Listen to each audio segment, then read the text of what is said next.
The world of investor relations, public relations, it has changed dramatically in the last 40 years, 30 years, 20 years. In some ways, in the last year, it's changed with certain CEOs taking over major platforms like Twitter X. Our special guest today has seen it all. She's living in the trenches as a practitioner on the agency side, internal side. She is intimately involved with every aspect of public relations, marketing, investor relations, and she's the author of Real Investor Relations, Public Relations. Very happy to bring to the show today our special guest, Patricia Baronowski-Schneider. Patricia, thanks for joining us today. Thank you for having me. Appreciate it. Now, we're streaming live today on all social media, plus Amazon. Special hello to our friends on Amazon.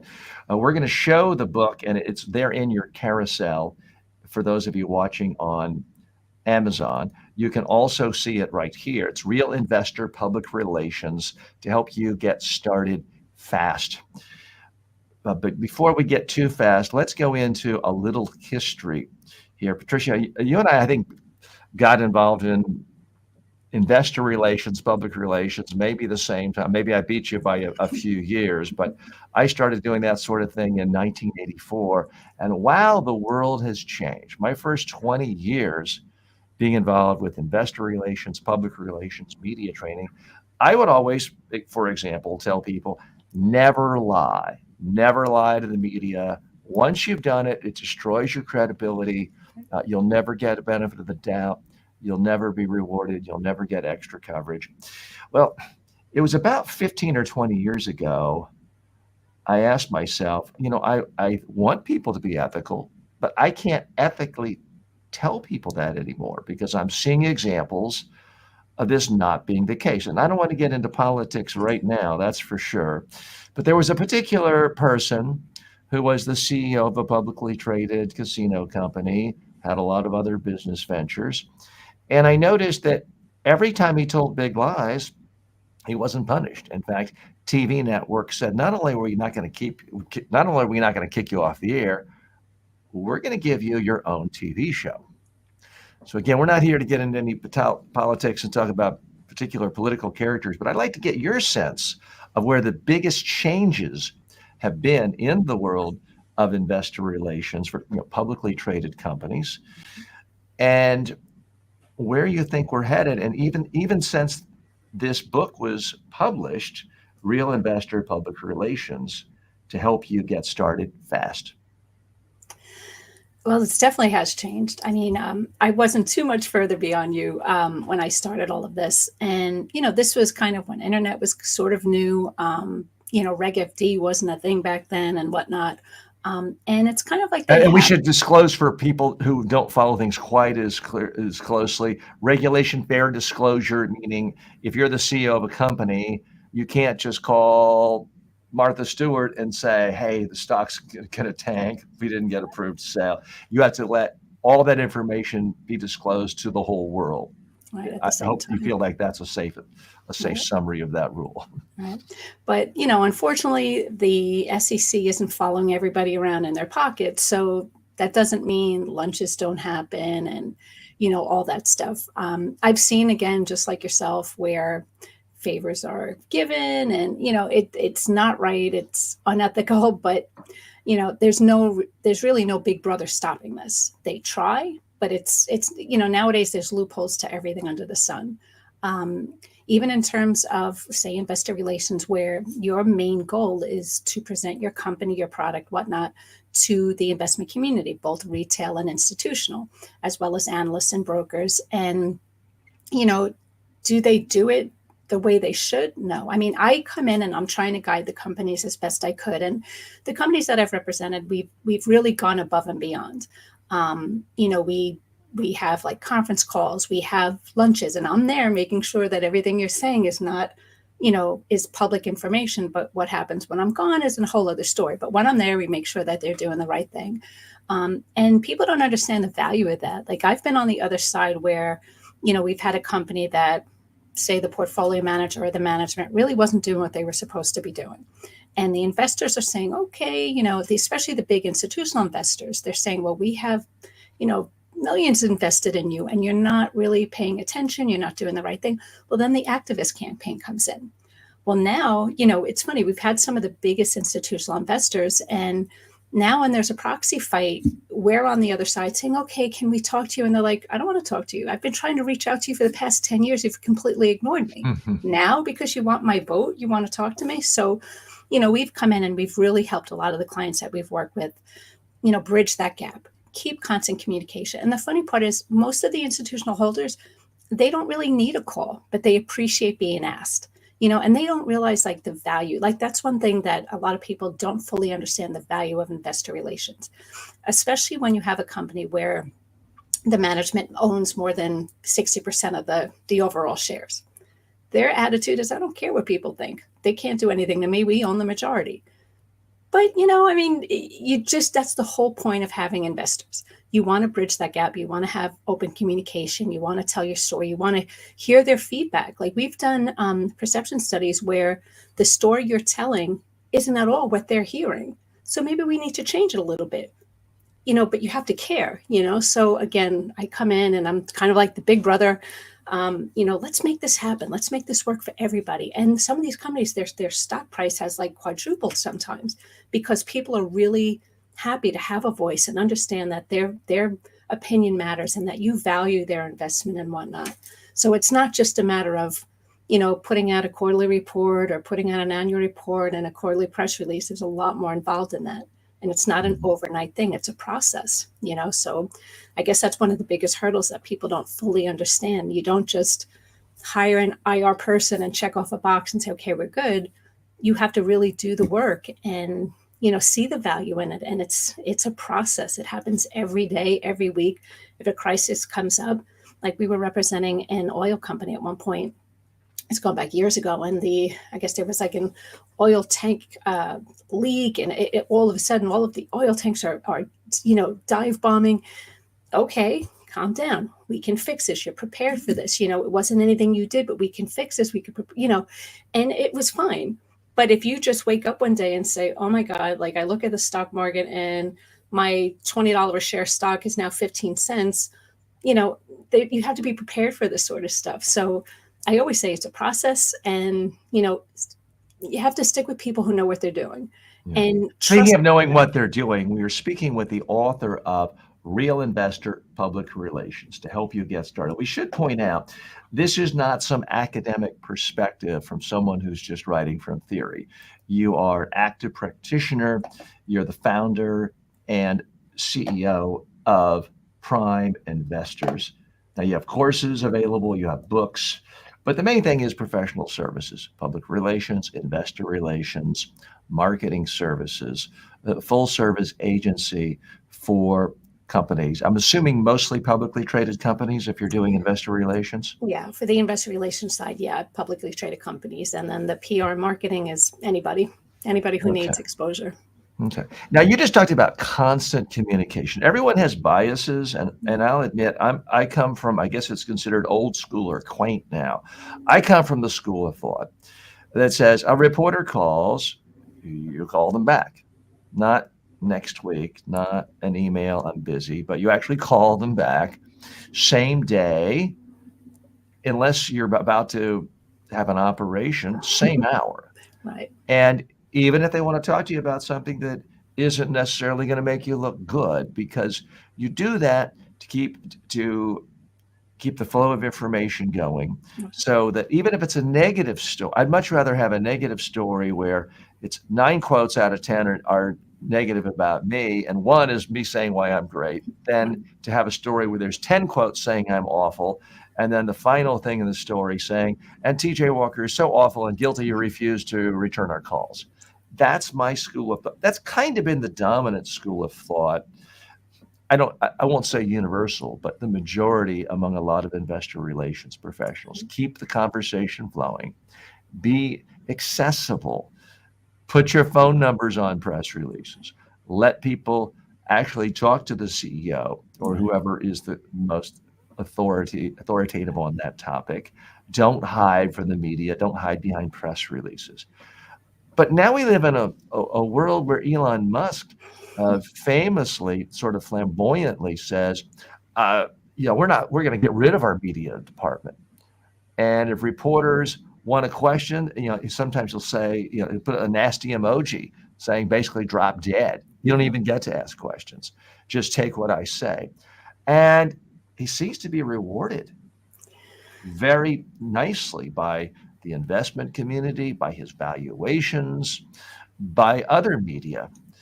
So it doesn't work for everyone, obviously. But where are you seeing this divide between so many people now almost want to run a political style campaign? Right. They want to bash the media. Famously, Jason Calacanis, a famed Silicon Valley investor, says he's now advising startups, don't talk to mainstream media, only talk to podcasters who are sympathetic to you. What do you think of these developments? The whole landscape's changed a bit, because years ago you had reporters that were vetted and they did their research and they were actually quality interviews. And now, unfortunately, the media landscape's changed, where I get people who come on board and say, okay, well, we want to be on the cover of Forbes tomorrow. Sure, 20 grand, I'll have you on it by Friday. That's the world we live in now. So the media is not always the same, where maybe you'll get mom and pops who are writing about a story, but that's okay too, because you can promote that. But now in terms of, say, like Elon Musk, I think what's happening now is people are realizing sometimes you have to take the good with the bad. Maybe the spokesperson is horrible. Maybe he's just all over the place. But now, on the other hand, how's the stock doing? So years ago, they wouldn't have picked a happy medium. They would have said, I'm investing. This is what I want. Make it happen, or we're going someplace else. But now I think people are starting, everybody has a voice now. So everybody's starting to say, okay, we might not get what we want, but if everything else is okay and our stock is doing really well, even though he's not the greatest spokesperson and may not answer my question, at the end of the day, I'm seeing tremendous ROI. So we'll kind of suck it up and just deal with it, which is definitely different from how it used to be. But I think people are trying to find a happy medium in that space, where that's where, like, at least for me, I come in where my phone rings off the hook. Like the 800 numbers that you call, they ring on my desk and I will answer. I will call you right back. It gets a little tricky. Like even my business card has my cell number. Unfortunately, I very rarely pick up any numbers anymore because I'm spammed out of control. Leave a message, you will get my instant return, But I do get people who say, oh, I'm so glad you called me back. I have been trying to reach the CEO. I've been trying to reach so-and-so. I've left countless messages. Not a single person calls me back. Well, then let me get an answer for you. That's my job. That's what I'm paid for. I will get you an answer. I will get you someone to speak to. But even I have to jump through hoops to try to get somebody to respond to me, because they just don't want to deal with it sometimes. But I got to ask you about that, because I do know a lot of public relations professionals, investor relations professionals who are smart, intelligent, hardworking, have a lot of experience. But after 10 years or so, and I was guilty of it. I mean, I never had a lengthy career just doing public relations, but I've had bouts of it. After a while, I won't say all, but most people do not actually want to pick up the phone and pitch a reporter or a producer to feature their client. They want to do strategy and concepting and messaging and crisis communication. But so much of the bread and butter for any company that isn't as well known as Amazon and Tesla, right. You got to actively fight to get attention, especially if you're not a macro cap, a huge, multi-billion dollar company. How do you retain the zeal and the excitement to still do the fundamentals of PR and IR, which is picking up the phone, or perhaps it's doing, clever emails or text to get in front of the media? I guess for me, call me crazy, call me a nerd. I actually love doing this. I've been doing this 35 years, but I love being creative. So whenever something comes out, I'm like, all right, what can I do to make this different from everybody else? And I've had great success with that mindset. So, it's not just taking a screenshot of what I pitched this person. I'm pitching the same thing to 50,000 people. What are they writing about? How are you unique to that story? How can you help build the story he's trying to say? Even if it's not all about you, but they're quoting you in it, it's a start. Because little by little, the reporters will start saying, all right, let me get back to this person. They seem to kind of fall in line with what I'm writing about. The end of the day, though, it all boils down to relationships. So you want to build a relationship with the reporter. So it's not constantly pitching them, especially on the agency side. I can have 10 clients. I don't want to keep pitching the same reporter 10 different things. He's going to block me. He's going to say, I don't have the time or the patience for this. So building that rapport and saying, what's the best way to build relationships with reporters these days? I mean, I remember I would occasionally, I could take a reporter to lunch at Michael's at Midtown Manhattan. And that was fun. I mean, there were days when I could take a reporter to the Four Seasons. I remember the first time I went to the Four Seasons restaurant, which, full disclosure, is out of business now, but they were a client of mine. And I walked in, and there was Walter Cronkite. There was Oprah Winfrey. And I mean, I wasn't at their table, right? But there was a tradition. I mean, that's literally where the power lunch was coined, that phrase. Right. These days, so many people are working remotely from their farm in Vermont, and they may have an audience of 10 million on their podcast and be very influential to your clients in their industry, but you can't just ask them to meet you for a drink. How do you build these relationships with media these days? I mean, you are right. That was the thing for decades, of just taking people to lunch. But I've actually, not as many as they should, but there are some places that have, I've gone to a couple in Manhattan. It's media networking breakfast. You have 1 hour, and you just, and the crazy part is, because you have all PR people attending these things. So, each reporter will be surrounded by, hundreds of people pitching the same thing. But it's, if you have a good story, like the funny part is, I'll come with a book, and I'm not just here flashing my book, but it just happens to come up in the little conversation. And, what is everybody else going to say? Speaking of which, again, those of you watching on Amazon Live, one click and you can buy the book. It's on your carousel, depending on whether you're looking at a phone or an iPad, a tablet, or a computer. It's either going to be the left side of your screen, the right side, or the bottom. With one click, you can buy it. I'm showing the screen image here from my own computer, but the book is Real Investor Public Relations, to help you get started fast. And the author is a well-known, highly seasoned, credentialed practitioner of the IR and PR arts, Patricia Baronowski-Schneider, who is our guest today. Patricia, I want to give you something a little bit different from what a lot of podcasts do. We're all about empowering people to communicate more effectively, to be bolder with it, to be even more comfortable with it. And so we openly embrace self-promotion. So I want to give you 90 seconds to pitch away at your book.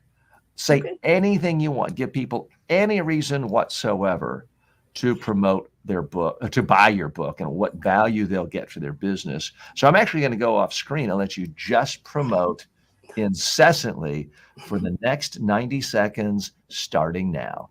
Okay, thank you. Well, like I say, I've helped other people. I was even somebody's thesis, interviewing me was their thesis. I'm going to tell you not what you want to hear, but how it is. I love what I do. I've been doing this 35 years. Love, love, love the creativity about it, and coming up with stories and finding unique ways. And I do, I put various tidbits of information in here. Various things that I've done, through my 35-year career. And it's point blank on how you relate to people, how you can pitch a story, who to interact with, and how you go about doing it, because the whole industry and landscape's changed. But yeah, I mean, I am a little unique that I work with clients around the globe in just about every niche under the sun. So I have that experience of tailoring stories a little differently for each different niche and each different type of audience, where somebody else might be in a healthcare PR, healthcare IR, whatnot, and that's totally fine. But each audience is different, and you have to think of, how can I get my story in front of them? With the investors, how do I make the story, even if the stock is doing bad, how do I twist that? Well, that's a great buying opportunity. Buy low, sell high. You have to just be creative in how you can tell the story. And, that's kind of what I do. I even in the PR and the marketing side, what makes you stand out from someone else? You could be, I don't work for them, but say Coca-Cola, and now you're a new soda company. Well, you're the same as everybody else. So how do I make you different? And you find that unique way, and you pitch that story. And, I just love doing that. I think this is so much fun, and thinking, how can I make you stand apart from everybody else? And then like he was mentioning, the landscape's changed, the media's changed. So how do you build that relationship with people? You network the heck out of yourself. I go to every event. I even network with other, people in this industry, because somebody might only be doing PR or IR for healthcare or technology, and maybe they have someone in finance that can use my help. And you never know. So it's always good to network. You never know who knows somebody. And the same with, say, social media. I post on Facebook, LinkedIn, Twitter, Instagram, TikTok. Would my ideal client or prospect or investor for a client be on those? Probably not all of them, but you know what? You never know who knows somebody. I can have a client who is in the investment niche, and I happen to post this on TikTok, say for example, and it's Thanksgiving, and grandma's talking at Thanksgiving about how Papa passed away, and she has this retirement. She doesn't know what to do with it, and Jamie says, I did see something online. You might want to check them out. You never know who knows somebody. So you have to kind of be all over the place and really just tailor your stories differently. They're going to be different for each medium that you post things on. Your story is going to change, whether you're talking to an institutional investor or a retail investor, analyst, broker. Who are they following? So it's kind of everything in a big nutshell. Fantastic. And we should point out to viewers and listeners, I didn't tell you this was coming. I gave you the opportunity and you took it and ran with it. And I'm impressed for a couple of reasons, because A, it was coherent and made sense and really described things in simple terms. B, because you're in a profession where a lot of people are guilty of the old adage, the cobbler's children wear no shoes. A lot of PR people, I find, are the worst at promoting themselves. They are reluctant to even go on a podcast or any interview. So hats off to you on that. How do you prepare your own clients for interviews? I mean, that's, full disclosures, that's my traditional business. Is I've done media training quite often. PR firms, IR firms hire me to train their clients, Right. but most do it in-house. How do you prepare your clients to be able to articulate the vision of their company, their value, answer questions confidently, Right. whether it's an easy softball interview or a tough confrontational TV live interview? Yeah. So, say, for example, if we were doing a webinar, what I do then is I'll reach out to the audience who's already, registered and say, well, we want to make sure that we're prepared for all your questions. I don't want to leave you with a question that's not answered. So tell me what topics or questions you have so we can make sure we're prepared. So at least now you have a clue of what people are going to ask. Of course, you're going to have someone who asks something that you're not familiar with. But I always try to say, answer as honest as you can.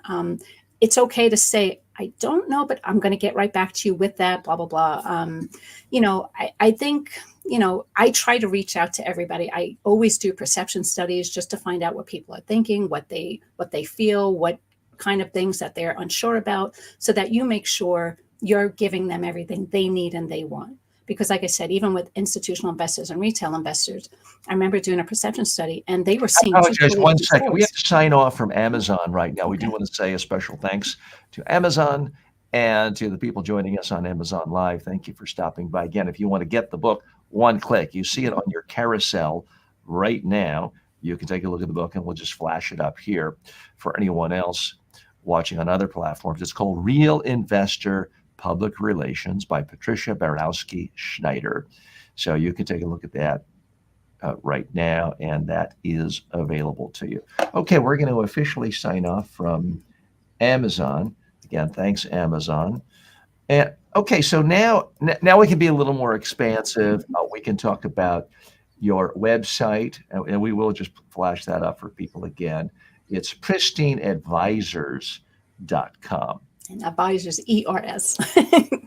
Yeah. Now I did see that, and I said, do I ask her how many people want to spell an O and how much confusion, or is that too tedious? But since you brought it up, in retrospect, has that been a confusing name, and has that caused any problems?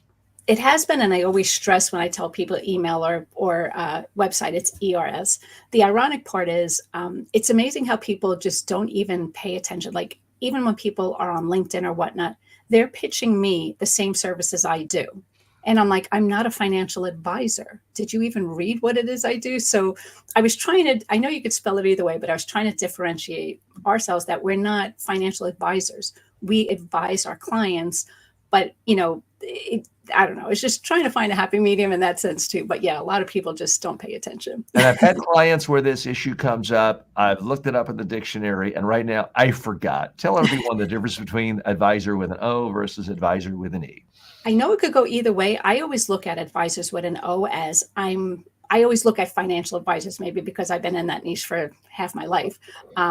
Where advisors, I'm just advising you on what I think you should do. Where an advisor is advising you on. Oh, hang on one second. We had a little bit of an audio problem there. Did the mic fall over? Yeah, it did. It's we are live. GIF. That's part of what makes live media interviews fun and exciting. I mean, I've been in interviews I'm sure you've had with clients where the lights have gone out. I was once at NBC and being interviewed from MSNBC when they were still in New Jersey. They asked me a question. I'm here with my earpiece, and the two camera operators start screaming at each other over whose turn it is to go on a cigarette break. So you got to be prepared for anything. And, we're glad you're here and game for that. Let's talk about the future of the media. I'm not one of these who says, oh, things were so much better the good old days. There was plenty of problems with the old days. Yeah. I'm certainly not one of these people who says, oh, all change is bad. Change has benefited me tremendously because before online training, I had to go out and, sell my wares day by day. I would sell a day of training. If I didn't sell a day of training, I didn't get to eat that day. Right. These days, technology has been my friend. I have 2 million online students paying for courses. So whether I work hard all day or I take a month vacation, revenues are still coming in. So I'm not anti-technology. But I do think that I'm not alone in the concern of the evolution of the media, where we seem to be getting to the point where all media is so fragmented. All media is and now has algorithms programming it to give rewards to outrage. So if you yell the loudest, if you make the least nuanced point of saying something is either the worst possible thing in the history of the world, or the best thing in the world is going to make you a rich billionaire with a full head of hair by tomorrow, it's everything is rewarded towards those two extremes, not towards reality. So how are you evolving your own practice in terms of your media strategy and what you advise clients, given this very much change of media landscape? Yeah. I mean, just giving you an example, we had a client where we made a social media post. And again, we posted on Facebook, LinkedIn, Twitter, Instagram, and in various groups and hashtags and try to get it in front of the right audience. And it was telling a great story, but nobody seemed to care. We put this music in the background. It became a trending video. Did anybody care about the story? Or were they caring about the music? So now I try to tell the story, quality over quantity. It's not about how many followers. And I know other people, like I'll give an example. There's someone else I know who does, they have internal staff that it's basically the people in the company that are commenting on. So they're becoming like a trending viral thing. But again, it's your internal staff. So have you gotten any? Well, is it enough to reach a tipping point where it then does become viral around the world? Or does it never get beyond the 40 people, the staffers doing it? If they do it consistently 24/7, because they got people around the world pitching into all this, it can. But again, it's quality over quantity. So because you have all this, have you gotten any clients from it, new investors from it? How has it shown value?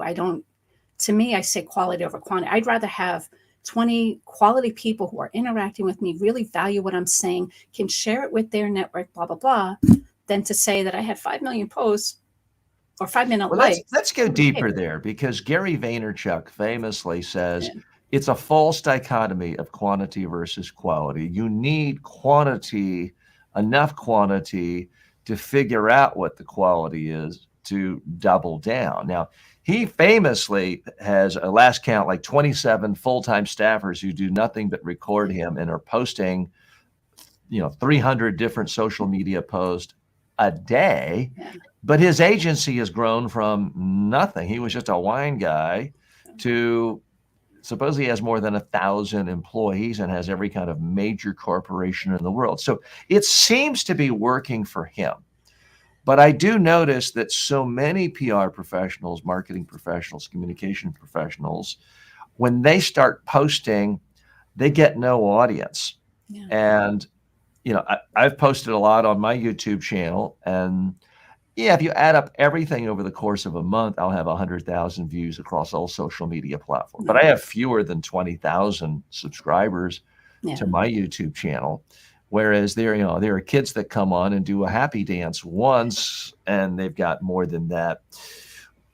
What is your take on what it really takes for whether it's a PR firm, a communications firm, or your clients to get over that hump of quality and quantity to be meaningful? Because so many, I think the vast majority of organizations, whether they're one-person consultants or small or medium-sized companies, do stuff with social media, whether it's stop or start or too few posts or not enough consistency, but really think, you know what, this is doing nothing for us.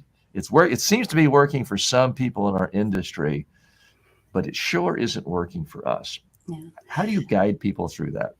I mean, we change it up. It's not the same posts every single day. I mean, we're always like learning and figuring out what's new, what's trending, what's everybody doing, using AI, using video shorts. Then there's, automated things where you're not even in it. You're just putting like, your voice behind like, I don't know, like a animated type of video. I mean, I know some people who, like, what was the thing where you watch me watching a video, people were doing that, thinking that was the new trending thing, yes. And it's like, okay, you have to look at who's your client. Is that really applicable for them? No. I mean, that's a little, I don't want to say silly because it is great for certain things, but not for like a particular client. Well, but that brings up a bigger question. What's silly these days versus what's getting any kind of attention that you can then monetize attention? I mean, you could certainly make the case Elon Musk does a lot of silly stuff. But it works. Meanwhile, he's he's the richest guy in the world and is the CEO of a gazillion publicly traded companies. So is it silly, or is it keeping him top of mind in a way that is really helping him?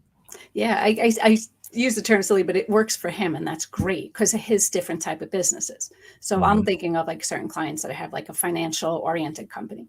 Their investors, their analyst brokers, they're not going to want to see him doing the happy dance. That's just a different business. So I don't think that would work for them. And even if they did do some happy dance, it might become a trending video, but the quality and quantity, for me, nobody's going to care. Nobody of value for that particular company is going to care. Now, if I had a clothing company as a client and doing something different, fashionista do, that would be different. We could do TikTok videos. We could do a lot. You have to kind of pick and choose the client and what's more applicable to them and who's their ideal audience. Like I know another financial client we have, we were trying to do, say, 2 posts a day, and they feel that's too much. They want to do like 3 a week. I'm like, okay, I don't agree, but okay, if that's what you want. Like I'm trying to explain, I don't know. It's trying to get them in front of the right audience. I understand they're a high-end financial company and they don't feel that they should throw themselves out there like, we need people to look at us. And so how much of that is legitimate versus them just not understanding social media? I mean, Gary, again, I don't mean to overquote Gary Vaynerchuk, but he says, people worry about too much, and you're, 20 times on Twitter. He says 95% of his audience never sees any one piece, and they're not going to see your piece. So you have to put out more just to be seen. Well, I tried to explain that to this person because for example, let's just say they have 100 followers on LinkedIn, just for example, and I have 50,000. So you only have 100. So your feed is going to show every one of your 100 people. Me, 50,000, I don't have all day to scroll through it all. So just whoever happens to be on there, the minute I look at it, is who I'm going to see. That's it. I'm not going to sit and spend my day scrolling who posted what today. It's just whoever's on that at that particular time. So you have to throw yourself out there repeatedly if you want to get seen. Some people, especially the old school, they're very hard to get through. But I think I always use the term, people laugh at me when I always say, stay in your lane. You focus on what you do best. Run your company. Let me focus on what I do best. I'm going to market the heck out of you, but let me do what I know how to do. So sometimes you have to, it's a slow process getting them to But the understand. lanes are changing. Let's go a little deeper here. By the way, if you have a question for our guest today, you can put it in the comments section. You can actually join us. Ben, have we posted the link to, if anyone wants to join us right here on the air, they can join us and actually talk to Patricia or me. Ben, let's make sure we share those links in the comments section. But you can also just add your comment right now. Let's talk about this concept of staying in your lane. There is a school of thought now that says every single company in the world needs to think of itself as a media company. You know, Red Bull has a huge media company, but there's a school of thought that says, you know, even if you're a one-person consultant, you need to think of yourself as a media company in terms of your Facebook post, your social, your YouTube, your TikTok, doing a podcast. And you look at a lot of the most successful CEOs these days, you know, Reid Hoffman has a podcast. He's a regular media company. Right. And, you know, really well-known CEOs for decades have at some level done this. I mean, Richard Branson has published more than 20 books. That essentially makes him a publisher versus the old school, which is to hire someone, agency, you, me, someone to pitch the person to be interviewed on some other media outlet. Now, a lot of people obviously do both, but I am seeing a trend where a lot of the most successful people in the world, successful entrepreneurs, they focus exclusively on building a media outlet with a huge audience. Easier said than done, obviously, but whether it's a podcast, whether it's a YouTube channel, and then they're very selective that, you know, the best PR is having a huge audience because then media are seeking you out. Mr. Beast doesn't have to have publicists begging reporters to cover him. Right. They need someone just to take the 50 calls that come in every hour from reporters who want to interview him. Now, we can't all be Mr. Beast, but everyone these days could, in fact, do a monthly podcast. Everyone these days could do a weekly 30-minute town hall meeting on YouTube for their stakeholders. To what extent are you seeing more clients saying, hey, I still want to work with you, but I want to actually own my own media distribution in the sense that it's my podcast, it's my YouTube series, it's my series of books. How are you seeing that shake down with your clients? Not much. Despite everything that I recommend, again, it depends on the client, what their niche is, what company they are.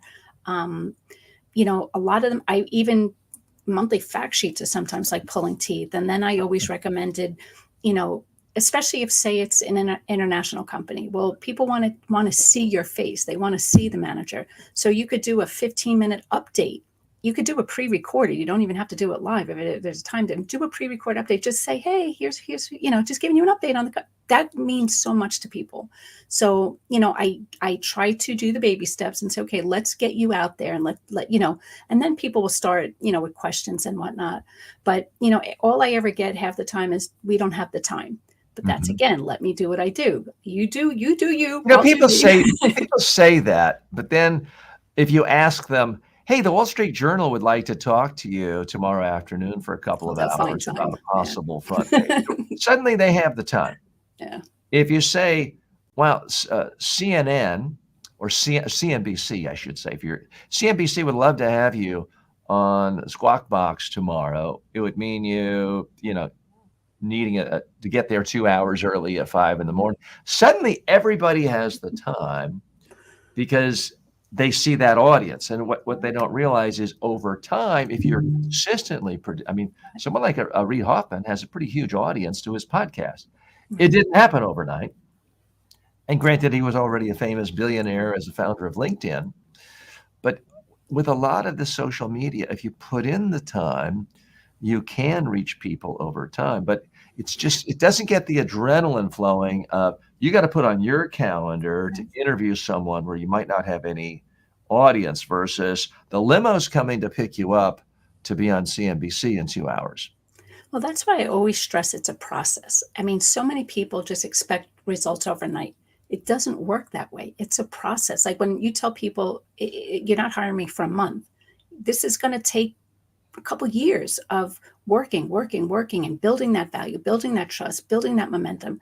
It doesn't happen overnight. And, you know, some that do see that they might hire like an internal person that says, okay, we're going to focus on this, but I don't know if they fully understand that it is a process. It takes time. You have to build this.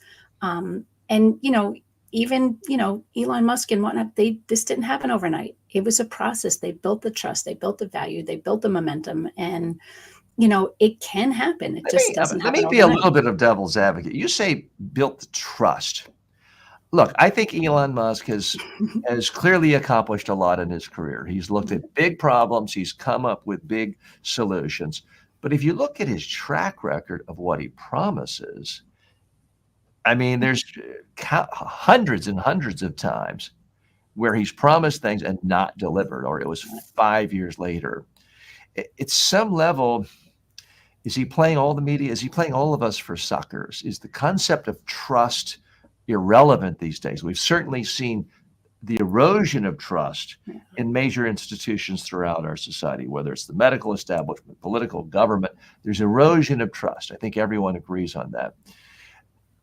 How does that filter through to what you see your clients doing and what they should be doing? Because I do think a case can be made with Elon Musk that, wow, if you just tell a big enough story that's interesting to people, don't worry about being trustworthy or or honest. Right. You'll just get attention. Well, I try to always tell my clients, again, be honest. Like I had a portfolio manager who was invested, the stock tanked, but he wasn't asleep at the wheel. He switched the portfolio, blah, blah, blah. So then I made him go out into the public. Okay, we're going to do an interview, live interview, and we're going to tell people. I took a chance. I tried this. Stock went down.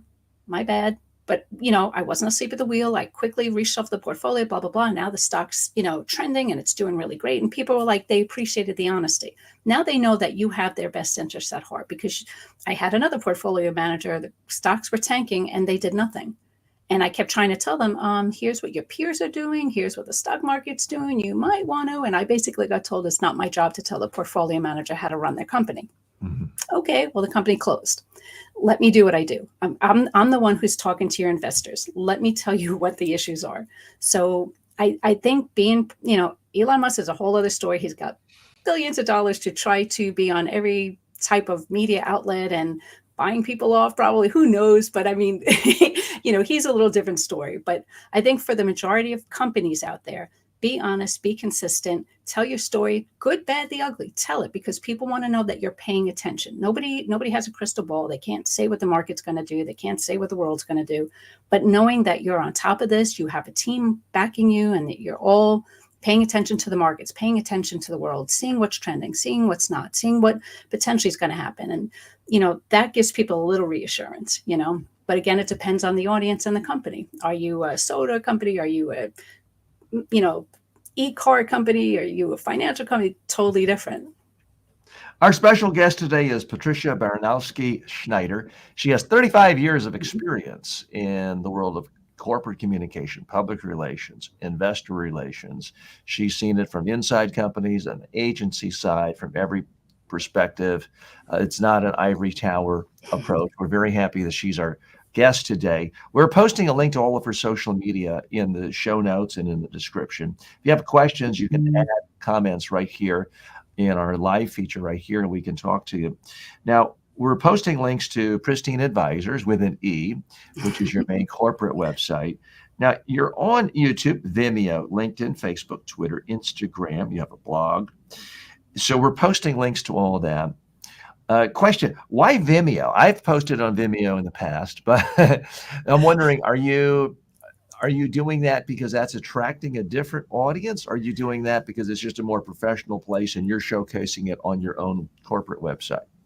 God, we did that years ago. To be honest, I don't even know if I remember why, but I think it's just we do everything. We try to figure out where's everybody posting. So we did Vimeo way back when. I think just it was something new, and we figured, why not? We'll try it. I mean, like I said, we're always thinking where like I just did a survey the other day, and it listed, well, are you on these various social media platforms? There were two that I had never heard of. So now I'm going to go check them out and probably join them too. Will they be valuable? I won't know until I try, but it doesn't Well, hurt. Like, what is valuable for you as a practitioner? Is it LinkedIn? I would guess, but it could be Twitter, it could be Facebook or Instagram. Where do you find the most value as far as not having a huge audience, but having A, meaningful conversations or interactions with people, B, possible leads that lead to interviews for your clients, C, possible leads of people wanting to connect with you and possibly hire you? right. I'd say for the most part, if I'd said the top three would be LinkedIn, Twitter, and I guess Facebook. But all that's changed too. Like on LinkedIn, years ago, it was companies on there and it was a business networking platform. But I remember when I said with my name, ORS Advisors, I get thousands of requests a week of people pitching me what I do. And scammers, they are off the charts on there. I actually just did a post about it yesterday. If you follow me on LinkedIn, you'll see it. So it's valuable still, but not as much as I it mean, used to they've be. changed. There used to be, I guess, tools or scrapers you could get. Right, So if you were trying to raise money for your fund, right, you could pull, I guess, 1,000 financial advisors and be able to send them messages in a day saying, please, I need to have a meeting with you. And you send it to 1,000 and you'll get 6 meetings a day and fill up your calendar and you get one of them as a client. So it worked. And then I believe, I haven't used this, but I understand they then reduced it to 100, solved some of the problem, but I get pitched every single day. You may appreciate this. I get pitched every single day like you do for people who want meetings with me. And you know what I do now is I tell all of them, yes, I'm happy to have a meeting with you right now with my digital clone. And if I hear anything relevant, I'll reach back to you. right. So they get to go to my clone and just have a conversation with me. And it's available in every, I mean, this is the communication tool I'm most excited about. Right. Like you, I've seen a lot of changes in the media world, and I got in, 1984. So we're talking really pre-internet in any meaningful way. So I'm very excited about cloning technology.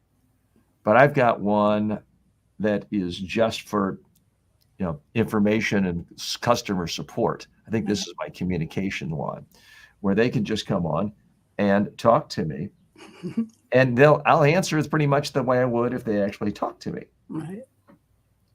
And it'll be completely conversational. TJ, can you hear me today? I don't know why you're not. TJ, I would like to pitch you on my marketing services. Are you are you looking for more marketing services?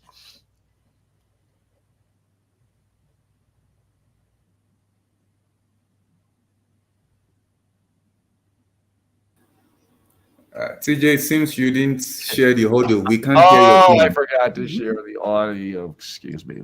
Let me stop that a moment. So that must have looked completely stupid to everyone else watching that. Ben, while you're there, I'm not seeing the links for anyone who wants to join us today in the comments. Can you go ahead and post that? Let me do my share one more time, because it occasionally someone will say, well, how dare you ask that I talk to your clone? I'm like, let me get this straight. I don't know you. You want an hour of my time. Really? Tell me why. Pitch Is it me worth on my time? something. Yeah. And you can't spend 3 minutes telling me a little more about what you do in a way that I would find, would let me know you're useful or not. So I have absolutely no problem asking people to do this. So again, here's the clone, and I should have the correct audio on. Ben, tell me if I don't.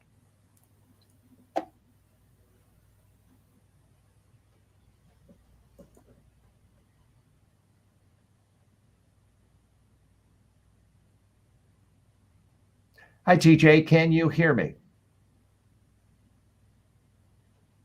Hey there. I can definitely hear you loud and clear. So TJ, I'm a marketer and I would like to sell you marketing services. Are you currently in the market for hiring outside marketing consultants? offer. I appreciate your initiative in reaching out, but I'm not currently looking to hire out marketing consultants. However, I'm always interested in hearing about innovative marketing strategies and ideas. What unique approach or service do you offer that sets you apart in the marketing world? I'm curious. So I will say some people actually do it, and I will review it. And I can, if I want to watch the whole conversation, I can't, but it also turns it into a transcript. Yeah, that's actually pretty cool. So if I say that they're not really saying anything interesting, so I just, I want to set up a live call. Well, it only takes me 3 seconds to figure out. I don't even need to read the rest. I'm certainly not going to reach out to them. Right. The last thing I want to do is fill my calendar with Zoom calls to be pitched. Right. I always get the person who just writes and says, oh, I see we have mutual people in common. I love learning from people. Okay, cool. I'll accept it. The minute the pitch comes through, that I just unfriend instantly, because I'm like, you didn't even take them. If you offer me something valuable, great. But if you're pitching me what I do, did you even read my profile? Like, what is this? So what is the best? Because I don't think I'm necessarily doing it the right way. What is the best practice for accepting people on LinkedIn? There's a school of thought that says only accept people that you either know, or only accept people that you think this is exactly the sort of either client I would like to have or high-level industry person that could be a valuable resource, and just reject everyone else or not accept. There's another school of thought that says, accept everyone, but if they say something wrong, delete them. Yeah. There's another school of thought that said, so part of the school of thought is that it starts to see algorithms. If other people come and they see, you're only friends with Elon Musk and Reid Hoffman, you're a big shot, they're more likely to want to connect with you. If they see you've said yes to every kind of marketing and meeting, person who sets up meetings, right, you're not going to look serious to them, and they're not going to want to reach out to you. Right. And there's another school of thought that says, just say yes to everyone, because then there's a greater chance that they will see your social media post and ignore any pitch. Just don't look at it. You have to delete. So where do you fall, and what's your rationale? For me, when I get a pitch, the first thing I do is look at their title. So if it says, YouTube promoter, I already know what you're going to pitch me, so I just ignore that. If someone's in marketing or they're CEO of a company, which is another tricky one, because they could say CEO of a company, but meanwhile it's a CEO of a company trying to pitch me something that I already do. But normally I'm totally friends with people in IRP or marketing also, because we learn from each other. And like I said, I might represent a client. You don't, you might represent a client. We can, whatever. So I'm not, privy to pushing people away. But if they look like their title would be somebody that I think I might find value, I have no problem connecting. But the minute you could just see instantly, it's like the minute you connect, it's an hour later, I'm getting a pitch.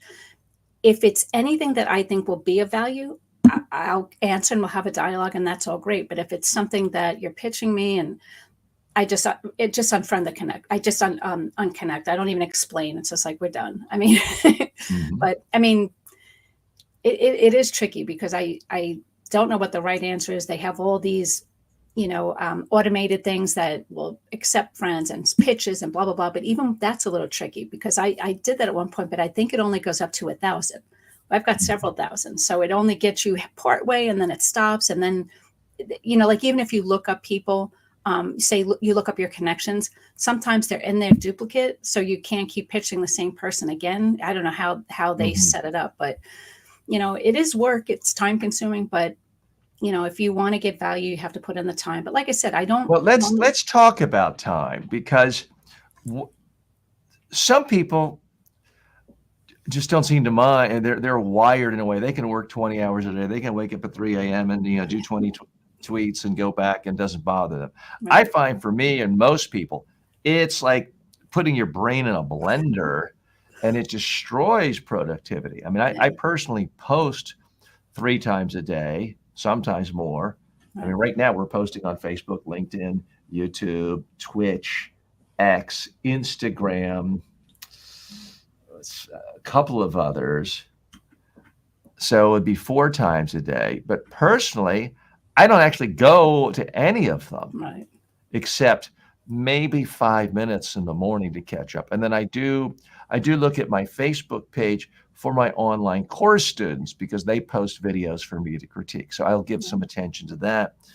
But I have just found personally, and as a sort of a media addict my whole life, I can't even start getting into Twitter because then I can't think about anything else. It jumbles the brain. It destroys my own productivity. How much time do you actually spend looking at Twitter and looking at Facebook and LinkedIn on a daily basis?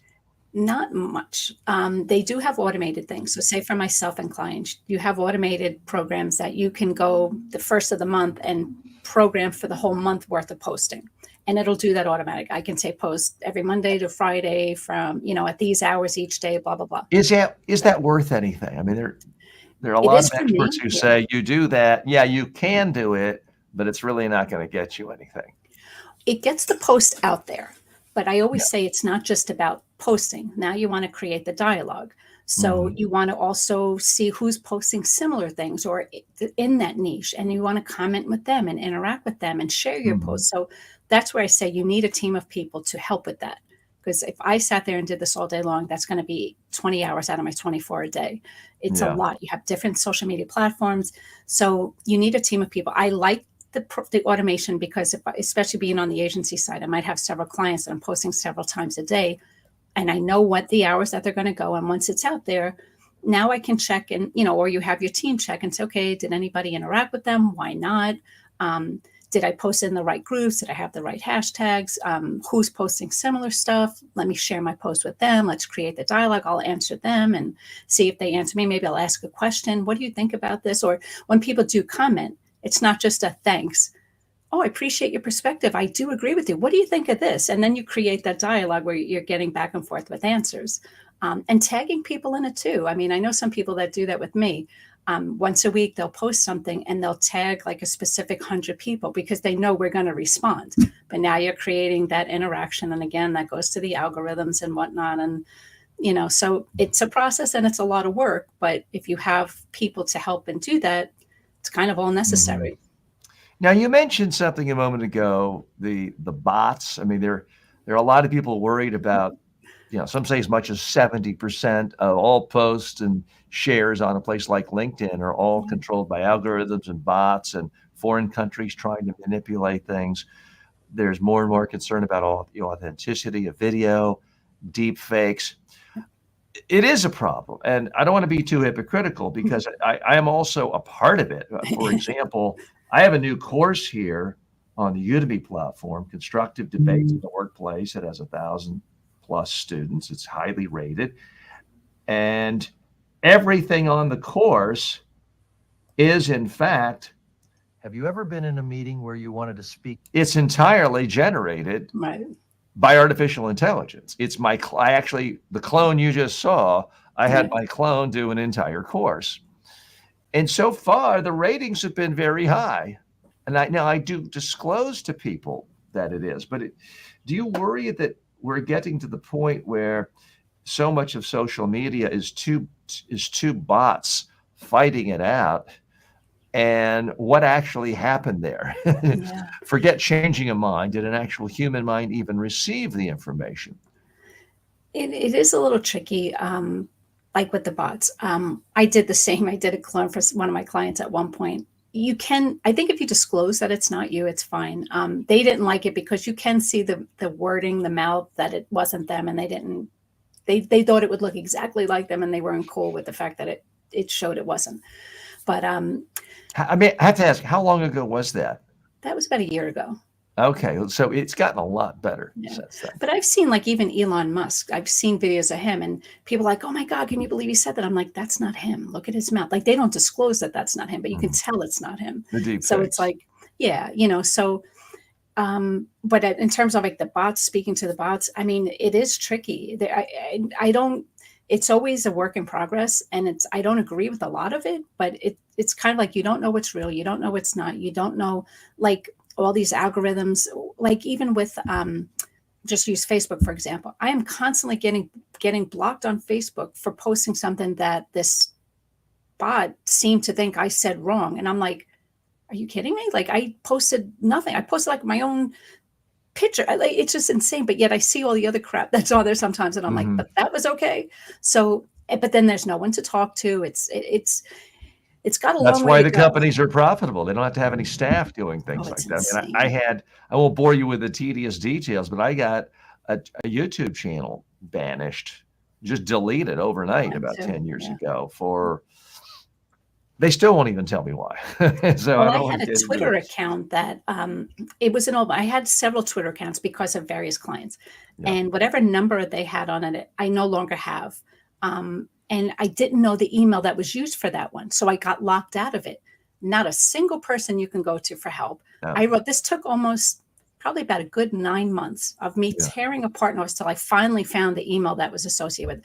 But I was like, it's just a shame that you cannot get any help. And they charge for this now. I'm like, what is this? It is. I mean, it's their platform. We are just guests, which is one Apparently, reason why backseat drivers. I Yeah. spend. It's one reason why I spend so much time on my clone, because Yeah. that's mine, and I can control it's going to my website. Speaking of websites, pristineadvisors.com. Very special thank you to our guest today, Patricia Baronowski-Schneider. Thank you for being our guest today. Thank you. Thank you for having me.